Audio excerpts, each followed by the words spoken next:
Every government hides secrets, but some of them so disturbing, they should never see the light of day. It's 1993, and Japan's long-hidden documents were finally declassified. Horrors of the Unit 731 were confirmed. A nightmarish lab of human experiments where victims were dissected alive, frozen to death, and used as test subjects for biological warfare. But this never happened before, right? But what was the Unit 731? In Imperial Japan, there was a department of the epidemic prevention and water purification. Like the name of the department says, the main goal was to prevent diseases and monitor water supply. But this was just the public mission. The department had been organized with the unit system, with units all around Imperial Japan. Unit 162 in Linkou, Unit 643 in Hailin, Unit 673 in Suwonwu, Unit 1855 in Beijing, and many more. All of them were performing human experiments. The head of the most famous Unit 731 was Lieutenant General Shiro Ishii, who we would say was obsessed with developing biological weapons, studying infections, but in reality, he was just a sadist who enjoyed watching other people in pain. I won't go into his biography, but shortly, he was born in 1892 and in 1920 graduated from the Department of Medicine of Kyoto Imperial University. The main building of Unit 731 was outside the city of Harbin in northeastern China, sprawled across more than 6 square kilometers. A self-contained facility containing administration buildings, laboratories, prison cells, and crematoriums. The Japanese referred to their victims not as people but as Maryuta, logs, completely dehumanizing those they tortured. An estimated 3,000 to 12,000 people died within the facility itself. No one was spared. His victims were all who came within reach, but most frequent were Chinese civilians, prisoners of war, Russians, Koreans, Mongolians, and even Allied POWs. Men, women, children, and infants were all subjected to experimentation. Nazi doctors attempted to justify their crimes with pseudoscientific goals, and Shiro Ishii had a similar approach. Many horrible experiments had no reason at all. If the Prime Minister of Japan were visiting Unit 731 and said, "I want to see a human liver," Shiro would show him. Daily operations involved deliberately infecting prisoners with plague, anthrax, cholera, and other pathogens, then vivisecting them without anesthesia to observe the progression of disease in living organs. When World War II ended and Soviet forces advanced into Manchuria, Unit 731 personnel destroyed most of their facilities and much of their documentation to hide evidence of their crimes. But when the United States discovered this horrible place, they granted immunity to Unit 731 scientists in exchange for their data. General Douglas MacArthur, Supreme Commander of Allied powers, approved this exchange, believing their findings were too valuable to lose. While Nazi doctors faced justice at the Nuremberg trials, most of Unit 731's staff returned to Japan to enjoy successful careers in medicine, academia, and private industry, many becoming founders of pharmaceutical companies. For decades, the Japanese government denied Unit 731's existence, dismissing survivors' accounts as propaganda. The 1993 acknowledgement represented the first official recognition of these atrocities. As of now, the Chinese government has preserved what remains of the Unit 731 facility as the Museum of Evidence of War Crimes by Japanese Army Unit 731, serving as a grim reminder of wartime atrocities. Unlike Unit 731's story, its documents was peacefully declassified, but not as peacefully as the FBI COINTELPRO files. It's March 1971. Everyone's attention was targeted on the fight of the century between Muhammad Ali and Joe Frazier, while a group of activists calling themselves the Citizens Commission to Investigate the FBI broke into an FBI field office in Media, Pennsylvania. The documents they managed to steal revealed the existence of COINTELPRO, the FBI's counterintelligence program. It was the hot stage of the Cold War, which meant everyone was fighting against communists. COINTELPRO was one of the programs established to fight communism. The operation had been running since 1956 under the direction of J. Edgar Hoover. The mission of the program, in the FBI's own words, was to expose, disrupt, misdirect, discredit, or otherwise neutralize targeted political groups and their leadership.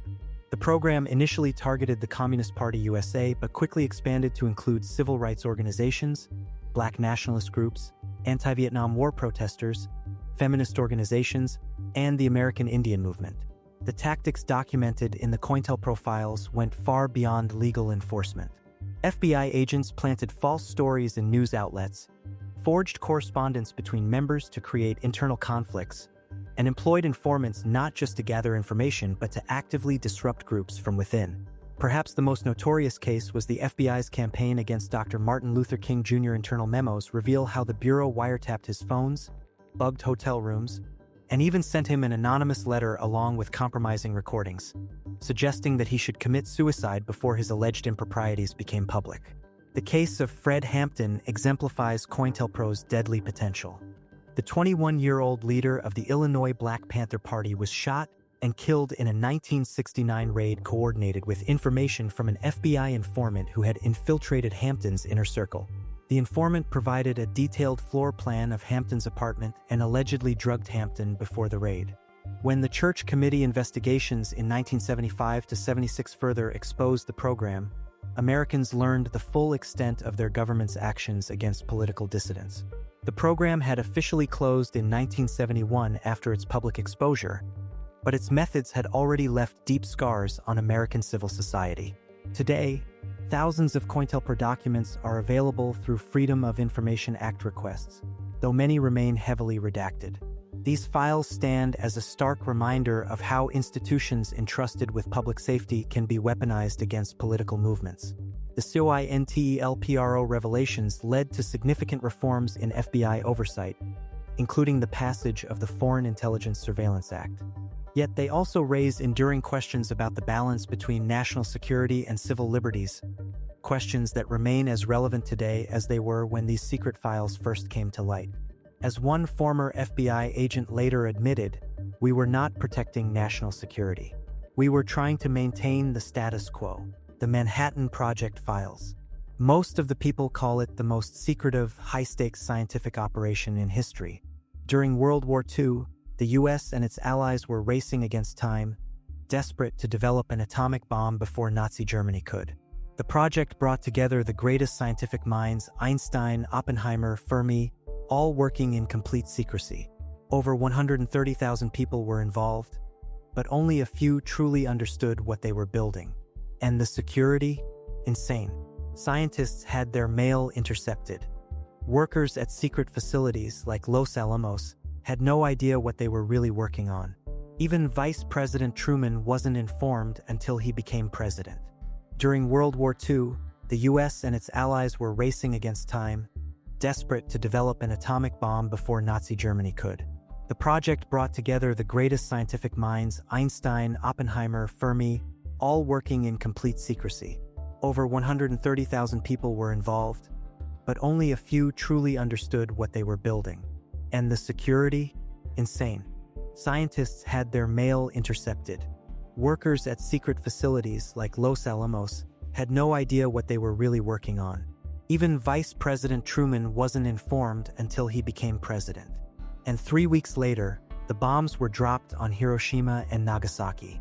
Tens of thousands killed in an instant, entire cities erased. But the devastation didn't stop there. Radiation poisoning ensured many who survived the initial blast wouldn't survive for long. But that didn't shock me as later declassified documents in 1990s. Between 1945 and 1947, at least 18 people were secretly injected with plutonium at hospitals in places like Oak Ridge, Tennessee, and the University of California, San Francisco. These patients were never told what was happening to them. They thought they were receiving regular medical treatment. Some were terminally ill, but others were expected to live normal lives. No warnings, no consent, just cold, calculated data collection. This was just one part of a larger pattern. Other experiments exposed soldiers and civilians to radiation, sometimes without their knowledge. It wasn't until the 1990s that the US government officially acknowledged and declassified many of these cases. President Bill Clinton later issued a public apology. One notable case involved Eb Cade, a 53-year-old African-American man who was hospitalized after a car accident in 1945. Without his knowledge, he was injected with plutonium to study its effects. Following the injection, doctors collected samples from his bones, urine, and tissues. However, Cade did something unexpected. He left the hospital on his own before researchers could conduct further tests or an autopsy. He eventually died in 1953, but there's no official record indicating whether his death was related to the plutonium exposure. The God's Eye, May 2013, Edward Snowden, a 29-year-old contractor working for the National Security Agency. It's past midnight in nondescript NSA facility in Hawaii, as Edward Snowden leaving from work carrying in his pocket the digital equivalent of atomic bomb, in his pocket thousands of classified documents revealing the most expansive surveillance apparatus in human history. Snowden told his colleagues he needed medical leave, but in reality he boarded a flight to Hong Kong, preparing to leave USA forever. On June 5th, The Guardian published its first bombshell story. The NSA was secretly collecting phone records of millions of ordinary Americans. The public was shocked, but this was merely the opening act. A couple of days later, public learned about PRISM, a program granting the government direct access to the servers of major tech giants like Google and Facebook, but we would talk about that later. They knew everything about everyone, probably even about you and me, and I literally mean that. As Snowden sat in his Hong Kong hotel room, the stories kept breaking. Xkeyscore, a program allowing analysts to search virtually anyone's internet activity. Upstream, which tapped directly into the internet's backbone. Bullrun, designed to defeat encryption. The documents painted a picture of a surveillance leviathan with tentacles reaching into every corner of digital life. When Snowden revealed his identity on June 9th, he knew there was no turning back. I have no intention of hiding. I know I have done nothing wrong. US officials scrambled to contain what was becoming their worst intelligence breach in decades, if not in history. With American authorities closing in, Snowden fled to Russia, with plan to reach Latin America. But when his passport was revoked mid-journey, he found himself trapped in Moscow's airport, a man without a country in an international transit zone. The fallout was seismic. Diplomatic relations froze as allies discovered they'd been spied upon. Even German Chancellor Angela Merkel's personal phone had been tapped. Tech companies, their reputations in tatters, rushed to strengthen encryption. Congress eventually passed the USA Freedom Act, curtailing some of the NSA's powers.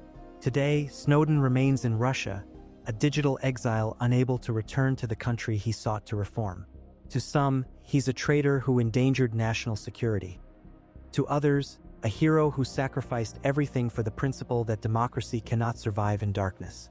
But whether hero or villain, Snowden forced a global reckoning with the question: in the digital age, where does security end and tyranny begin? How to justify invasion in other country. The Operation Northwoods documents. In 1962, in the middle of the Cold War tensions with Cuba, the Department of Defense and Joint Chiefs of Staff developed a series of proposals intended to justify military intervention against the Castro regime. Plans and documented remained classified until 1997, when they were declassified as part of the John F. Kennedy Assassination Records Collection Act. The released documents, bearing the signature of Chairman of the Joint Chiefs of Staff General Lyman Lemnitzer, outlined various false flag operations designed to manipulate public opinion and create pretexts for war. Here are some of the proposed scenarios: staged terrorist attack on U.S. soil, the development of a fake communist Cuban terror campaign in Florida and Washington, D.C., hijacking and shooting down civilian aircraft, blowing up a U.S. ship in Cuban waters, and orchestrating violent incidents that could be blamed on Cuba. The proposals even suggested using funeral processions for mock victims to garner emotional public support. Which one do you like more? The documents explicitly called for creating a helpful wave of indignation and developing an incident which will demonstrate convincingly that a Cuban aircraft has attacked and shot down a chartered civil airliner. The intention was to manufacture international condemnation and justify military action. Kennedy and Secretary of Defense Robert McNamara rejected these proposals, and shortly afterward, Lemnitzer was denied a second term as Joint Chiefs Chairman. Despite this rejection, the Northwoods documents reveal the extent to which some military leaders were willing to deceive the American public to achieve strategic objectives. The documents have become significant historical evidence of covert planning within the U.S. military establishment and are frequently cited in discussions about false flag operations, government transparency, and the ethical boundaries of national security policy. Their release fundamentally altered understanding of Cold War strategy and continues to inform debate about civilian oversight of military operations. Secret gun sale to Iran financing Nicaraguan rebels. It all began in late 1986 with a Lebanese newspaper, Al-Shira, publishing an expose that revealed the U.S. had secretly sold weapons to Iran despite an arms embargo. Logic behind selling guns to Iran was to secure the release of American hostages being held in Lebanon by Hezbollah, a group with strong ties to Iran. The Reagan administration hoped that by providing weapons to Iran, they could gain leverage for the hostages' freedom.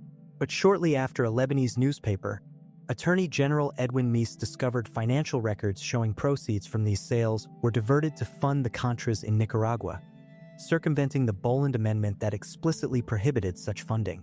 Critical documentary evidence included Lieutenant Colonel Oliver North's personal memos, email records from the National Security Council's PROF system, and financial records from Swiss bank accounts. North attempted to shred incriminating documents when the operation was exposed, but investigators recovered many of these materials. The Tower Commission, appointed by President Reagan, issued a comprehensive report in February 1987 that included meeting minutes, memoranda, and internal communications documenting the affair's timeline and operational structure. The report criticized Reagan's management style but stopped short of accusing him of direct knowledge. Congress followed with its own investigation, publishing thousands of pages of testimony and evidence. These hearings produced the dramatic revelation of North's diversion memo explicitly detailing how Iranian arms sale profits were redirected to the Contras. Independent counsel Lawrence Walsh's investigation ended story in a detailed final report in 1994, which included previously classified communications, intelligence reports, and diplomatic cables. Walsh's documents showed how officials systematically bypassed congressional restrictions and established an elaborate enterprise of private operatives and foreign intermediaries. The Iran-Contra documents ultimately revealed a constitutional crisis wherein executive branch officials conducted foreign policy contrary to expressed legislative prohibitions, which raised fundamental questions about presidential power and oversight. Several officials were convicted but later pardoned or overturned, of course. The Argentine Junta Files, or officially known as the Archives of Terror or Archives of Horror, document one of Latin America's darkest periods of state terrorism during the military dictatorship that ruled Argentina from 1976 to 1983. These records were gradually uncovered through various means in the years following Argentina's return to democracy. The period of the Argentine military junta, 1976 to 1983, were a complex, unstable, dangerous political situation. In March 1976, a military coup led by General Jorge Rafael Videla overthrew President Isabel Perón, establishing what they called the process of national reorganization, Proceso de Reorganización Nacional. The junta implemented a neoliberal economic program while simultaneously launching what became known as the Dirty War, a campaign of state terrorism against perceived leftist threats. These actions were justified because military promoted the doctrine of national security, claiming Argentina was under existential threat from communism and subversion. The regime targeted a broad spectrum of citizens: union members, students, intellectuals, journalists, Jewish Argentines, and anyone suspected of leftist sympathies. The methods were brutal and systematic. Kidnappings occurred in broad daylight, with victims taken to clandestine detention centers where torture was routine. Pregnant prisoners were often kept alive until giving birth, after which they were executed and their babies given to military families or regime supporters. The junta operated within a larger regional context through Operation Condor, a cooperative effort between right-wing dictatorships in Argentina, Chile, Uruguay, Paraguay, Bolivia, and Brazil, with U.S. knowledge and support. This program enabled cross-border operations against political opponents. Internationally, the junta received tacit support from the United States, particularly during the early years under Secretary of State Henry Kissinger, who reportedly told Argentine officials to eliminate their opponents quickly. However, when Jimmy Carter became president in 1977, he implemented a human rights-focused foreign policy that temporarily strained U.S.-Argentine relations. Economic policies under Finance Minister José Alfredo Martínez de Hoz led to deindustrialization, massive foreign debt accumulation, and growing inequality. By 1982, facing economic collapse and growing domestic resistance, the junta attempted to rally nationalist sentiment by invading the British-controlled Falkland Islands, Malvinas. The disastrous military defeat accelerated the regime's downfall. The restoration of democracy in 1983 under President Raúl Alfonsín initiated a complex process of justice and reconciliation. Early prosecutions of junta leaders were followed by amnesty laws under pressure from military threats, until these laws were eventually overturned in the 2000s, allowing prosecutions to resume. In Argentina itself, the military junta had attempted to destroy most official documentation before relinquishing power. However, the discovery of military records, including the death flights logbooks, eventually provided evidence of the regime's methodology. These logbooks detailed how drugged prisoners were loaded onto aircraft and thrown alive into the Atlantic Ocean. Following President Nestor Kirchner's 2003 decision to revoke amnesty laws, thousands of previously classified military and police files were made accessible. The Naval Mechanics School, ESMA, archives proved particularly valuable, as this facility had served as Argentina's largest clandestine detention center, where an estimated 5,000 people were tortured and killed. The Vault 7 CIA cyber tools. In March 2017, something truly shocking happened in the world of intelligence. WikiLeaks started releasing what would become known as Vault 7, one of the biggest leaks of classified CIA documents ever seen. This wasn't just any leak. It pulled back the curtain on the CIA's global hacking operations, showing us tools and capabilities that most people had no idea existed. Think about this. The CIA had built an entire arsenal of digital weapons. They had malware that could break into your smartphone. Didn't matter if you had an iPhone or Android. They could hack smart TVs, web browsers, even cars. The most terrifying one, in my opinion, is Weeping Angel. That thing could turn a Samsung smart TV into a listening device. Your TV could be sitting there, looking completely turned off, but actually recording everything you said. The scale of this was mind-blowing. The CIA's Center for Cyber Intelligence had created more than 1,000 different hacking tools. And here's something that worries me: they weren't breaking the encryption on secure messaging apps like Signal or WhatsApp. Instead, they were hacking the actual phones these apps ran on. Once they had access to your device, it didn't matter how good your encryption was. This all came out during a time when we were already having intense debates about government surveillance after Edward Snowden's revelations. The Vault 7 leak caused real damage to the CIA's operations. But more concerning was the fact that these sophisticated cyber weapons were now exposed, meaning hostile countries, criminals, or even terrorists could potentially use them. The documents revealed something else pretty disturbing: a program called Umbrage, where the CIA collected malware created by other countries, including Russia. This meant they could conduct operations that looked like they came from somewhere else, what intelligence folks call false flag operations. In Washington, this triggered serious investigations. How could such a massive breach happen? Then CIA Director Mike Pompeo didn't mince words, calling WikiLeaks a non-state hostile intelligence service. The Trump administration made going after WikiLeaks founder Julian Assange a priority. The impact of Vault 7 went far beyond just embarrassing the CIA. But nothing other than that. The only difference is we just know they have these kind of software for sure. The WikiLeaks diplomatic cables.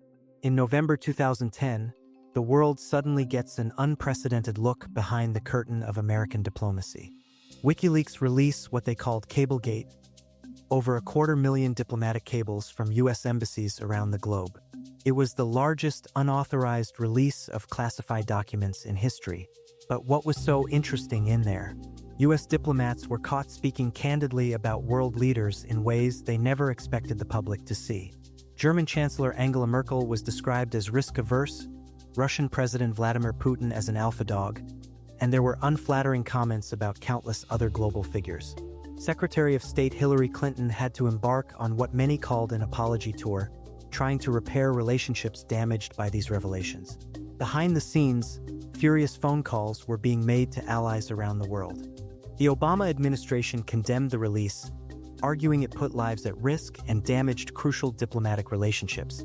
They weren't wrong, informants were exposed, diplomatic sources were compromised, and some had to be relocated for their safety. What's fascinating is how these cables revealed the gap between public diplomacy and private reality.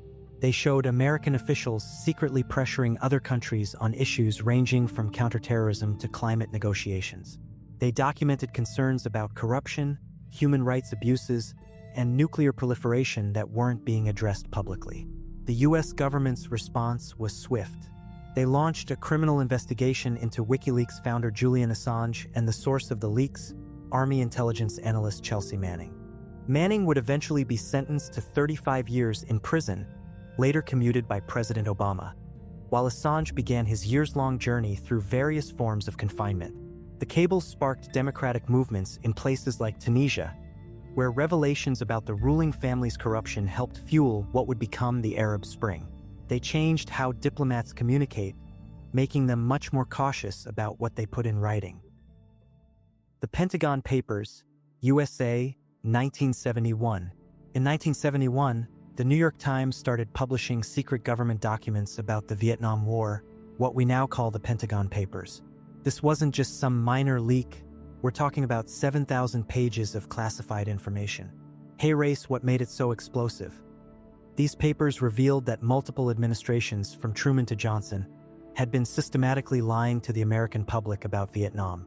While officials were telling us one thing on TV, behind closed doors they knew the war was going badly and probably couldn't be won. Imagine the government had been sending young men to die in a war they privately believed was unwinnable. The papers showed how President Johnson was dramatically escalating the war while telling voters he wouldn't. They exposed covert operations in Laos and Cambodia that nobody knew about, all while nearly 60,000 American lives were being lost. The person who leaked these papers, Daniel Ellsberg, had been a military analyst who helped create them. He said he couldn't stay silent anymore after seeing the gap between what the government knew and what they told the public. He secretly photocopied thousands of pages, risking everything because he believed Americans deserved the truth.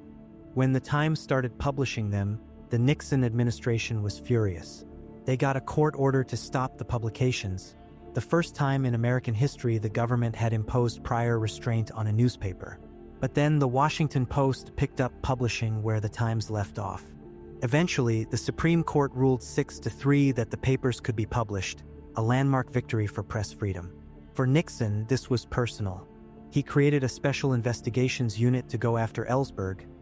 They were literally called the Plumbers because they were supposed to stop leaks. Some of these same operatives would later be caught breaking into the Democratic National Committee headquarters at the Watergate Hotel, eventually leading to Nixon's downfall. The trust between Americans and government was broken. People started questioning everything they were told about the war. This leak helped fuel the already growing anti-war movement and contributed to the eventual US withdrawal from Vietnam.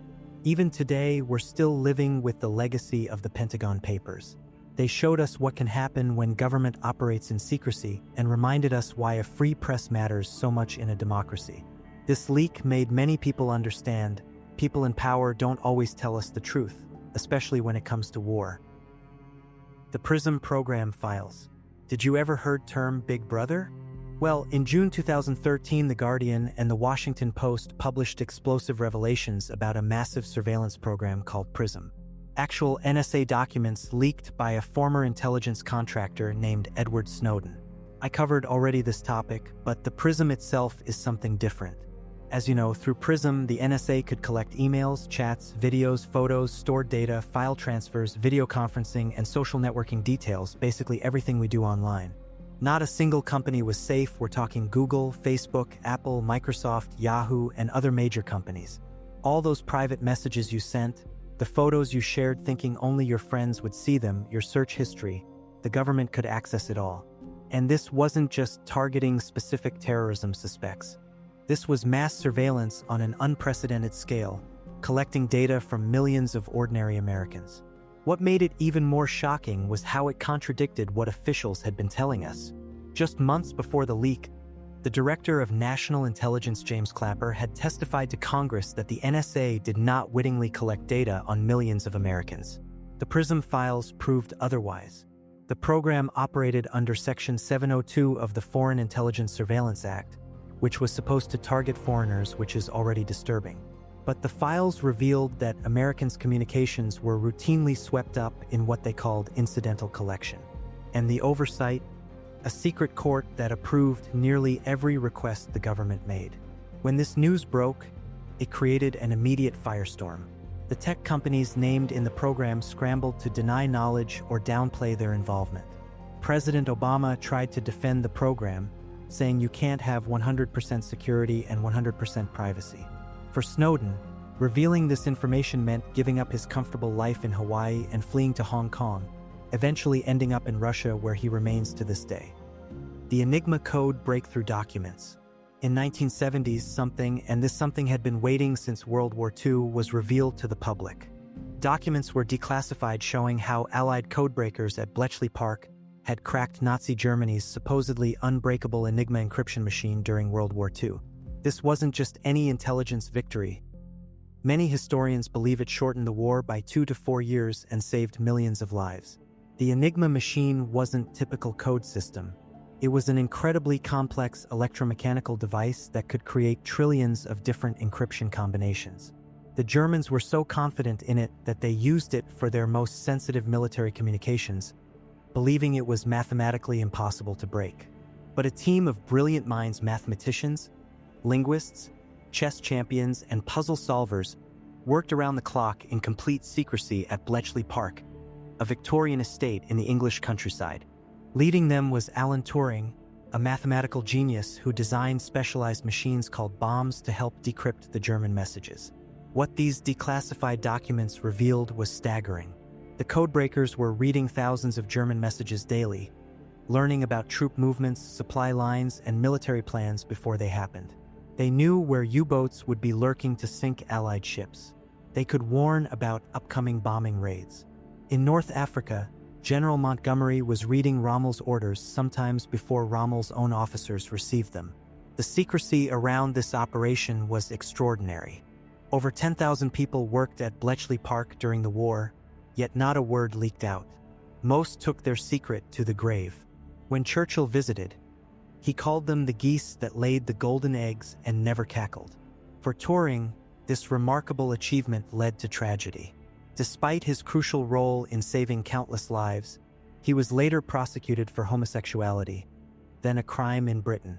Given a choice between prison or chemical castration, he chose the latter. He died in 1954 from cyanide poisoning, widely considered suicide. It wasn't until 2013 that Queen Elizabeth II granted him a posthumous pardon. There is a nice movie, The Imitation Game, about Alan Turing, breaking code of Enigma, and the story behind that. MKUltra files. In 1975, something truly disturbing came to light that sounds more like a sci-fi horror movie than reality. Congressional investigations and declassified documents revealed a top-secret CIA program called MKUltra. The agency's illegal human experimentation campaign focused on mind control and psychological torture. This wasn't some small operation. MKUltra ran for nearly 20 years, from the early 1950s until 1973. The CIA was obsessed with finding ways to control human behavior during the height of Cold War paranoia. They were terrified that the Soviets were developing mind control techniques, and they were determined to get there first, no matter the cost. The experiments were absolutely shocking.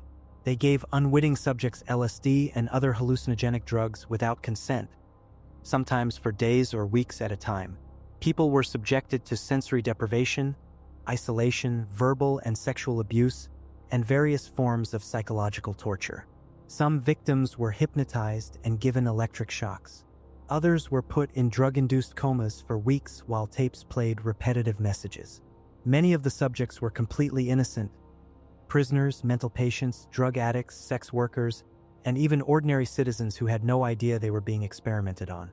The program used front organizations and worked with dozens of universities, hospitals, and research facilities. Doctors violated their Hippocratic oath. Scientists abandoned ethics for government funding. The whole truth about MKUltra might never be known because in 1973, the CIA director Richard Helms ordered all the files destroyed just before the investigations began. What we know comes from about 20,000 documents that survived because they were misfiled plus witness testimony. Imagine what was in the documents they managed to destroy. Some of the most disturbing experiments were conducted by psychiatrist Dr. Ewan Cameron in Montreal. He tried to depattern his patients by erasing their memories through extreme electroshock therapy, far beyond normal medical practice, and forced drug-induced sleep for weeks. Many of his patients suffered permanent damage. They came to him with minor problems like anxiety and left with their lives destroyed. When the truth finally came out, people couldn't believe anyone would conduct experiments worthy of Nazi doctors on unwitting citizens.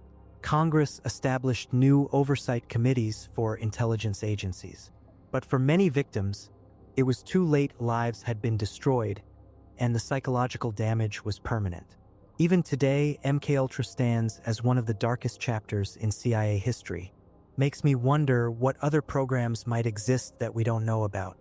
As you watch this video right now, might be some other experiments if we will know about in decades, and that's a big if. The Operation Paperclip Files. After World War II ended, something was happening behind the scenes that most Americans had no idea about. While people were celebrating victory over the Nazis, the US government was quietly bringing Nazi scientists to America. Hey race, what was happening? As the war was ending, both the Americans and Soviets were racing to capture Germany's scientific minds, especially rocket scientists, weapons developers, and medical researchers. The fear was simple.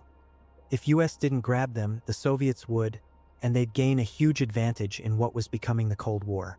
So the Joint Intelligence Objectives Agency created Operation Paperclip, named because they'd attach paperclips to the files of the scientists they wanted to bring to America. Between 1945 and 1959, more than 1,600 German scientists and their families were secretly brought to the United States. The most famous was Wernher von Braun, the brilliant rocket engineer who developed the V-2 rockets that Germany used to bomb London. These weren't harmless weapons. They killed thousands of civilians and were built by slave laborers from concentration camps, many of whom died from the horrible working conditions. Yet von Braun was reinvented as an American hero who later helped NASA put men on the moon.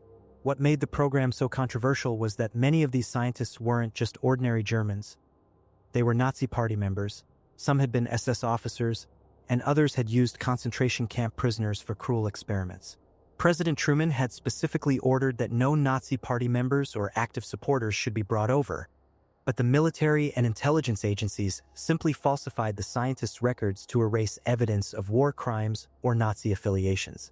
One of the most disturbing cases was Dr. Hubert Strughold, who became a respected figure in American aerospace medicine despite evidence that had conducted experiments on prisoners at Dachau. Another was Arthur Rudolph, who managed the V-2 rocket program using slave labor, where thousands died. He later became a key figure in developing the Saturn V rocket that took Apollo astronauts to the moon. When these files were finally declassified, they raised profound questions. Yes, these scientists helped America win the space race and develop crucial Cold War technologies. Von Braun's work was essential to NASA's greatest achievements. But what about a fact that people were a part of Nazi terror? Paperclip operation showing how fast moral boundaries disappear when it comes to power. Fake treatment of syphilis. The Public Health Service started the study in 1932 in collaboration with Tuskegee University, then the Tuskegee Institute, a historically black college in Alabama. Investigators enrolled 600 syphilis-infected, impoverished African-American sharecroppers, but 200 of whom were not actually infected. In exchange for their participation, people were promised free medical care, meals, and burial insurance. But in reality, researchers provided no effective treatment for syphilis to the infected participants. The PHS gave them disguised placebos, ineffective methods, and diagnostic procedures, presenting them as treatment for bad blood. The participants were told the experiment would last only 6 months, but it was extended to 40 years. The study continued without informing the men that they would never be treated, despite the fact that, by 1947, penicillin was widely available and had become the standard treatment for syphilis. In 1936, the first major medical paper about the study was published, documenting the health effects of untreated syphilis. By 1940, the USPHS had already decided to continue the study indefinitely to track the full progression of the disease. And even in 1945, After the study briefly came under scrutiny when a health department official raised concerns, it was still allowed to continue. During the 1950s and 1960s, various medical journals published articles about the study, yet no one questioned its ethics. In 1966, Peter Buxton, a USPHS venereal disease investigator, raised concerns about the study's ethics to his superiors. In 1968, the study was reviewed again by the CDC and AMA, but guess what? They allowed it to continue. The only reason the study was stopped was that Peter Buxton leaked information to the press. On July 25, 1972, the Washington Star published a story about the study, leading to public outrage. By August 1972, the study was finally terminated by the Assistant Secretary for Health and Scientific Affairs. By the study's end, only 74 of the original participants were still alive. At least 28 men had died directly from syphilis, 100 died from related complications, 40 of their wives had been infected, and 19 children had contracted the disease at birth. In 1973, a class action lawsuit was filed on behalf of the study participants and their families. In 1974, the U.S. government settled the lawsuit for $10 million and provided lifetime medical benefits and burial services to all living participants. In 1997, President Bill Clinton issued a formal apology for the Tuskegee study, stating, "The United States government did something that was wrong, deeply, profoundly, morally wrong." In 2001, the Tuskegee University National Center for Bioethics in Research and Healthcare was established as part of the government's official apology. The Blue Book UFO Project. For over 2 decades, the U.S. government was secretly investigating UFOs. Officially, they called it Project Blue Book, but what they found, that's where things get weird. Between 1952 and 1969, the U.S. Air Force studied over 12,000 UFO sightings. Some were explained, weather balloons, aircraft, the usual excuses. But then there were the others, the 701 cases they couldn't explain. The ones that defied physics, outran fighter jets, and left radar operators questioning reality. And the thing is, this wasn't just random people seeing strange lights in the sky. Pilots, military officers, even government officials reported encounters. In 1952, Washington, D.C. had multiple UFOs appear on radar, moving at impossible speeds. Fighters were scrambled, but every time they got close, the objects vanished. The Air Force called it a temperature inversion, but the files tell a different story. Then came 1957 in Levelland, Texas. Multiple drivers reported a glowing object that shut down their engines as it passed overhead. Police saw it. Civilians saw it. Cars just stopped working around it. Blue Book brushed it off as ball lightning. But here's the problem, ball lightning doesn't disable vehicles. And then, 1964, Socorro, New Mexico, a police officer named Lonnie Zamora saw a metallic craft land in the desert. He got close enough to see strange symbols on it before it took off at an impossible speed. The Air Force sent investigators. Their conclusion? Unexplained. But in 1969, after years of research, the government shut down Project Blue Book. The official reason? They claimed UFOs posed no threat and there was no evidence of extraterrestrial activity. Just like that, the files were closed. Or were they? Because here's the thing, declassified documents show that after Blue Book ended, UFO research didn't stop. It just went deeper into classified programs. Today, the Pentagon admits they're still investigating unidentified aerial phenomena. So, was Blue Book just a way to calm the public while they kept digging behind the scenes? Or did they find something too big to reveal? We still don't know.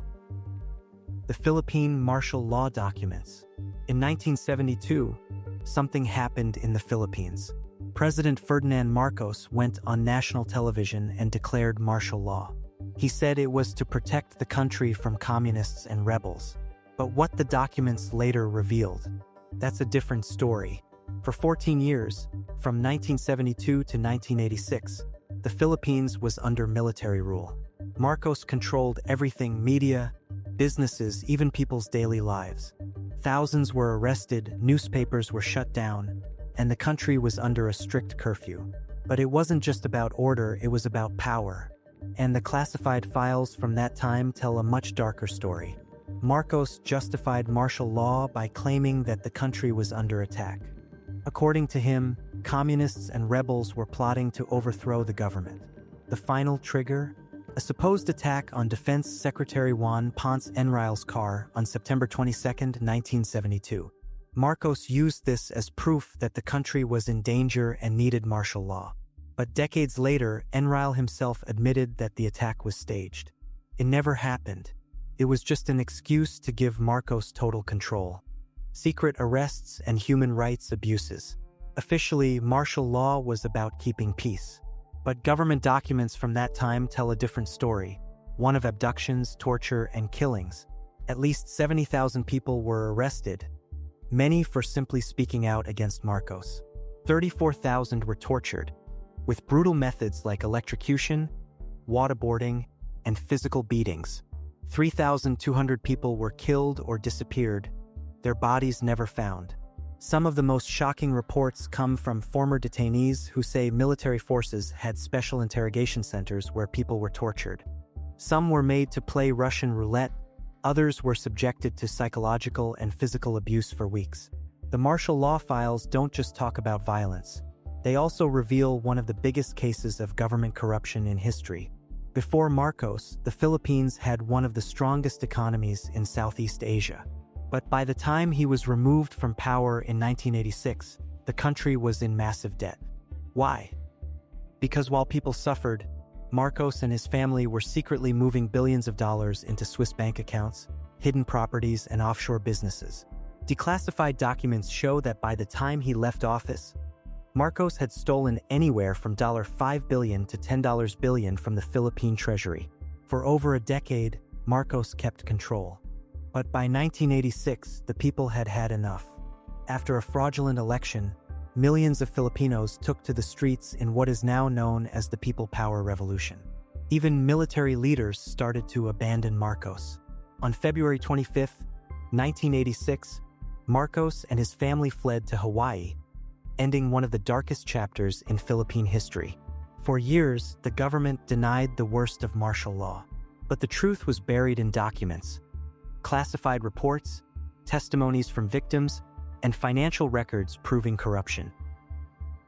The Secret War, the Soviet-Sino border war documents. In the late 1960s, something incredible was happening that most of the world knew almost nothing about. The two largest communist powers, the Soviet Union and China, were fighting a series of brutal border battles that nearly escalated into full-scale nuclear war. When classified documents about this conflict were finally released decades later, they revealed how close we came to a catastrophe that might have changed world history. This conflict has deep history. While the Soviet Union and China appeared to be communist allies on the world stage, their relationship had been deteriorating for years beneath the surface. By the late 1960s, this ideological Cold War had turned hot along their shared border. After Stalin's death in 1953, Soviet leader Nikita Khrushchev began a process of de-Stalinization and advocated for peaceful coexistence with the capitalist West. Mao saw this as betrayal of true Marxist-Leninist principles. Then there were the border disputes themselves. The border between Russia and China had been established through what the Chinese called unequal treaties forced on them during their century of humiliation by imperial powers. These 19th century treaties, like the Treaty of Agen, 1858, and Treaty of Peking, 1860, had given Tsarist Russia over 1.5 million square kilometers of territory that China considered historically theirs. The timing was also crucial. By 1969, China was in the midst of the Cultural Revolution, when Mao was promoting revolutionary fervor and a cult of personality. The Soviets had just invaded Czechoslovakia in 1968 to crush the Prague Spring, demonstrating their willingness to use force against those who deviated from their vision of communism. The actual fighting between the Soviet Union and China erupted quite suddenly in March 1969, though tensions had been building for years. The immediate spark occurred on Jinbao Island, called Damansky by the Soviets, a small, uninhabited island in the frozen Ushuri River along the eastern section of their border. Both sides claimed this tiny piece of land, which was only about 0.74 square kilometers. On March 2, 1969, Chinese border guards ambushed a Soviet patrol on the island. According to declassified Soviet documents, the Chinese had carefully planned this attack, positioning around 300 soldiers on their side of the river the night before. When the much smaller Soviet border patrol arrived for their regular inspection, Chinese forces opened fire, killing 31 Soviet border guards and wounding 14 others. The Soviets retaliated forcefully on March 15th, when they launched a counterattack using artillery, armored vehicles, and multiple rocket launchers. This second, larger battle resulted in dozens more casualties on both sides. Over the following months, clashes spread to other sections of the border, particularly in the western Xinjiang region near Kazakhstan. By August 1969, the conflict reached its most dangerous point when serious fighting broke out at Taliakiti in Xinjiang. The Soviets deployed tactical nuclear-capable missiles to the border region and actually contemplated limited nuclear strikes against Chinese targets. Think about this. While America was focused on Vietnam, these two nuclear-armed giants were shooting at each other along their 4,300-mile border. These weren't just two countries fighting over a border. They were competing for leadership of the communist world. Mao condemned the Soviets as revisionists who had betrayed Marxism, while the Soviets called Mao a dangerous radical who would risk nuclear war. The documents showed how personal this became. When Soviet Premier Alexei Kosygin called Beijing trying to reach Mao during the crisis, Chinese operators allegedly hung up on him repeatedly. Mao and Soviet leader Leonid Brezhnev, once communist brothers, now hated each other with a passion that made rational diplomacy nearly impossible. For regular soldiers caught in these frozen battlefields, it was a nightmare. Soviet border guards described Chinese troops charging across the ice in human waves. Chinese documents detailed Soviet armored vehicles crushing their infantry. Both sides accused the other of torture and mutilation of prisoners. This hidden conflict fundamentally reshaped global politics. The Nixon administration, recognizing this split in the communist world, seized the opportunity to open relations with China in 1972, a diplomatic revolution that completely changed the Cold War's dynamics. The Soviets, suddenly facing potential enemies on two fronts, had to recalculate their entire strategic position. People back then didn't even know this was happening. This is crazy. The U-2 spy plane incident documents. In May 1960, a high-altitude U.S. spy plane was shot down over Soviet territory, and the classified documents about this incident that emerged later revealed a diplomatic disaster that changed the course of the Cold War. U-2, an extraordinary aircraft designed to fly so high, over 70,000 feet, that the Soviets couldn't detect or shoot it down. Since 1956, these planes had been secretly photographing military installations deep inside Soviet territory. President Eisenhower personally approved each mission. The CIA and military were convinced the Soviets couldn't touch these planes. But they were wrong. On May 1, 1960, a U-2 piloted by Francis Gary Powers took off from Pakistan on a mission to fly across the entire Soviet Union. As he cruised high above the Ural Mountains, disaster struck. The Soviets launched a new S-75 surface-to-air missile that exploded near the aircraft. Powers couldn't eject properly and pilot was captured alive, along with the largely intact spy plane and its classified equipment. Here's where it gets really interesting. Not knowing Powers had survived, the US put out a cover story about a weather plane going off course. President Eisenhower was assured Powers would have followed protocol and destroyed the plane and himself before capture. For several days, American officials publicly insisted this was just a lost weather flight. Then Soviet Premier Nikita Khrushchev sprung his trap. After letting the Americans repeat their false story, he dramatically announced they had captured the pilot alive and recovered the spy camera. He displayed the wreckage in Moscow and forced Powers to make a public confession. The timing couldn't have been worse. The incident occurred just 2 weeks before a major summit in Paris between Eisenhower and Khrushchev. There had been hope this meeting might ease Cold War tensions. Instead, Khrushchev demanded an apology. When Eisenhower refused to promise an end to all flights, Khrushchev stormed out, and the summit collapsed. For Powers, it meant 2 years in Soviet prison before being exchanged for a Soviet spy. But for international relations, the consequences were far greater. The brief thaw in Cold War relations was over. Khrushchev canceled Eisenhower's planned visit to Moscow. The next U.S. president, John F. Kennedy, would face a more hostile Soviet Union, eventually leading to crises in Berlin and Cuba. What's particularly fascinating about the declassified documents is how they revealed the disconnect between intelligence agencies and diplomatic objectives. While the CIA was focused on gathering vital information about Soviet missile capabilities, they failed to consider the catastrophic diplomatic consequences if a mission failed. It's a classic case of intelligence operations potentially undermining broader foreign policy goals. The Project Stargate files. For decades, the U.S. government experimented with some of the most advanced weapons and intelligence programs in history. But what if I told you that one of their secret projects wasn't about missiles or satellites, but psychic powers? Between 1972 and 1995, the CIA and U.S. military ran a classified program called Project Stargate. The goal? To see if people could use remote viewing, the ability to psychically spy on locations, objects, or even people from miles away. It sounds like a joke, but declassified documents show that millions of dollars were poured into this program. In the middle of the Cold War, the U.S. believed that the Soviet Union was experimenting with psychic abilities to gain a military advantage. Fearing they'd fall behind, the CIA and military intelligence decided to test these abilities themselves. They recruited individuals, many of whom claimed to have special mental abilities, and put them through rigorous tests. Subjects would sit in a sealed room while government agents gave them coordinates or target descriptions. Their job? To describe what they saw using only their minds. And here's the weird part. Sometimes it worked.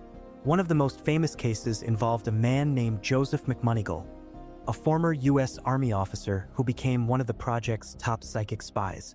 In one of the sessions, McMoneagle was given only a set of numbers as a target reference. Using remote viewing, he accurately described a top-secret Soviet military base, including the size, shape, and purpose of a mysterious new submarine, details that were later confirmed by satellite imagery.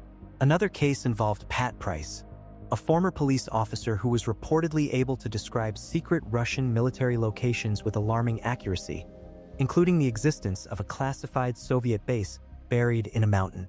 When U.S. intelligence officials checked, they found that such a base did, in fact, exist. The project finally ended in 1995 when the CIA commissioned a comprehensive review by the American Institutes for Research. Their conclusion? After 2 decades and millions of dollars, there was no convincing evidence that remote viewing worked any better than chance. While some results seemed impressive, they couldn't be consistently replicated under controlled conditions. Today, some former participants in the program still insist it worked and that their successes were buried for national security reasons. Others have come forward to say the whole thing was a waste of taxpayer money based on wishful thinking rather than science. When you read through these files, it's striking how this program reflected Cold War paranoia. The fear that the Soviets might develop some kind of psychic advantage, however far-fetched, was enough to keep the funding flowing. It shows how during times of national insecurity, even the most skeptical government agencies can be willing to explore weird concepts. The Soviet dissident files. In the Soviet Union, speaking your mind could get you killed, so people had to invent a way to expose the truth. A secret network of dissidents, writers, intellectuals, and even former Soviet officials documented human rights abuses, secret arrests, and the brutal reality of Soviet rule. And because official media wouldn't publish their words, they had to find another way, and the way was the samizdat. Samizdat literally means self-published. Dissidents started copying banned books, essays, and letters by hand or on stolen typewriters, passing them from person to person. This was a whole underground publishing network. Samizdat documents exposed political repression, forced labor camps, and the harsh truth about life under Soviet rule. They told stories the government wanted buried, like the real death toll of the Holodomor, the horrors of the gulags, and even secret Soviet biological weapons programs. But getting caught with samizdat could mean prison, exile, or worse. The KGB hunted down anyone involved. Printing presses were smashed, and authors disappeared. But the files survived. Some were smuggled out of the USSR and published in the West, where they became impossible to ignore. Here is some of the most famous Soviet dissidents paid a heavy price for speaking the truth. Andrei Sakharov, the father of the Soviet hydrogen bomb, later became one of the government's most dangerous critics. He exposed the devastating effects of Soviet nuclear testing on its own citizens. For that, he was exiled to a remote city and placed under constant surveillance. Alexander Solzhenitsyn wrote The Gulag Archipelago, a book that revealed the brutality of Soviet labor camps. The moment the KGB found out, he was arrested and forced into exile. His book, however, became a global sensation, one the Soviet Union could never erase. Natan Sharansky, a Jewish activist, was sentenced to 13 years in prison for trying to leave the USSR and exposing Soviet human rights abuses. His trial was a sham. He was convicted of treason for simply wanting to be free. Dissidents weren't just jailed. The KGB used psychological torture, forced psychiatric treatment, and even assassinations to silence them. Some were locked away in Psikhushkas, Soviet psychiatric hospitals, where they were drugged and labeled as mentally ill just for having anti-Soviet thoughts.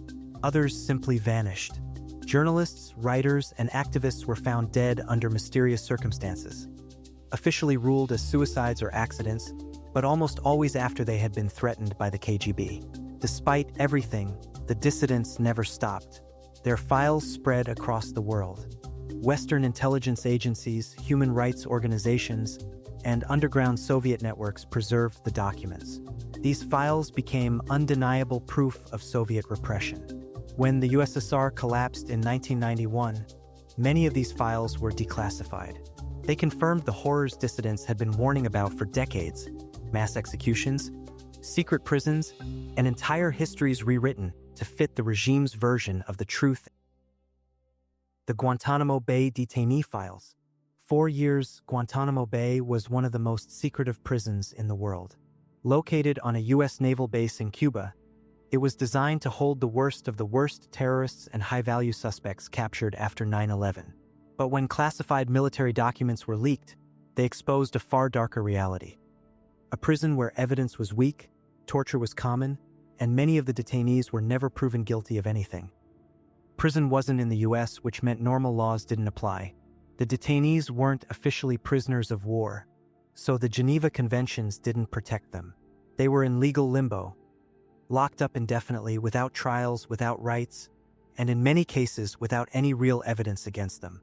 Between 2002 and 2021, nearly 800 men and boys were held at Guantanamo. Some were actually dangerous, but many others were farmers, taxi drivers, or students who had been sold to the U.S. military for bounties in Afghanistan and Pakistan. The leaked files show that some detainees were held for years based on nothing more than rumors, forced confessions, or guilt by association. Inside Guantanamo, interrogations didn't just involve questioning. The files reveal the use of enhanced interrogation techniques, a term that barely hides what was really happening. Waterboarding, sleep deprivation, stress positions, being forced to stand, squat, or bend for hours at a time, sometimes leading to permanent injuries, sexual humiliation, extreme cold, and loud music.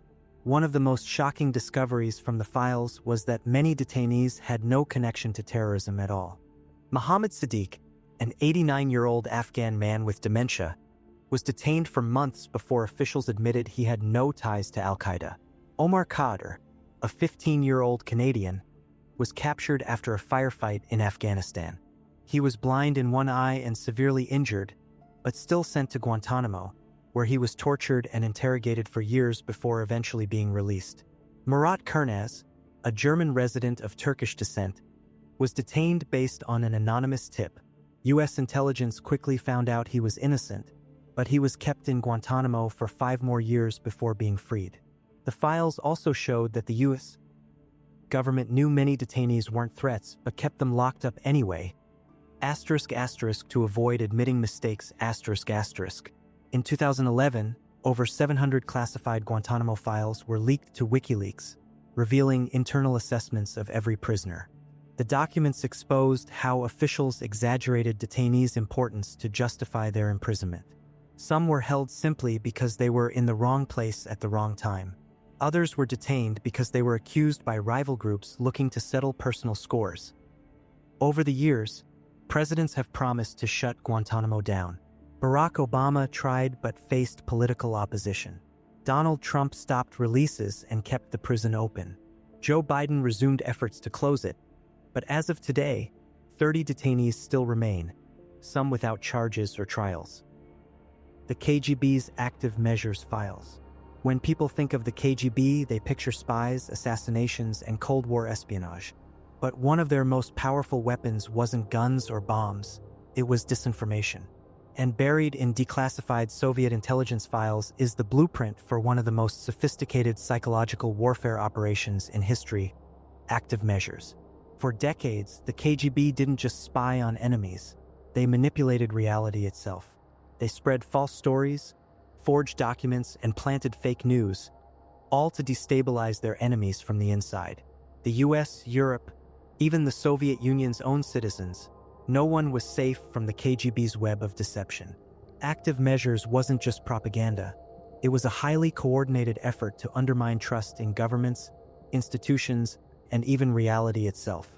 Fake letters, documents, the KGB forged government memos, leaked fake CIA reports, and created fake correspondences between world leaders to cause international tensions. Planted news stories, Soviet agents secretly placed fabricated stories in newspapers across the world, hoping they would spread as if they were real. Funding extremist groups or to create chaos, the KGB secretly funded both far-left and far-right movements in Western countries, making political divisions worse. Assassination character attacks. If a political figure was a threat, the KGB wouldn't just try to kill them.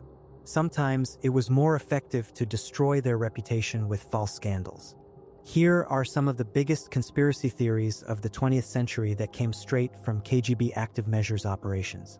The CIA created AIDS. In the 1980s, Soviet intelligence planted a fake report claiming that the US government had created the HIV/AIDS virus as a biological weapon. The story was published in an obscure Indian newspaper, but it was soon picked up by media worldwide, and even today, some people still believe it. The US supported apartheid to control Africa. Soviet agents spread false documents that proved America secretly funded racist regimes in Africa, hoping to turn public opinion against the US. One of the biggest targets of active measures was American society itself. Soviet operatives worked to amplify racial tensions, anti-government protests, and political divides, using disinformation to pit Americans against each other. By the 1970s and 80s, thousands of KGB agents worked to infiltrate US activist groups, pose as journalists, and spread false stories to radicalize both the far left and far right. Their goal wasn't to make the Soviet Union look good, it was to make democracy look like a failure. After the fall of the Soviet Union in 1991, many KGB files were declassified, revealing just how deep these operations went. Some of the most shocking discoveries came from Vasily Mitrokhin, a former KGB archivist who defected to the West with thousands of classified documents. His files exposed decades of Soviet disinformation campaigns and proved that many conspiracy theories and political scandals were actually planted by the KGB. Even more chilling, many of these tactics didn't die with the USSR. Modern Russian intelligence agencies still use them today.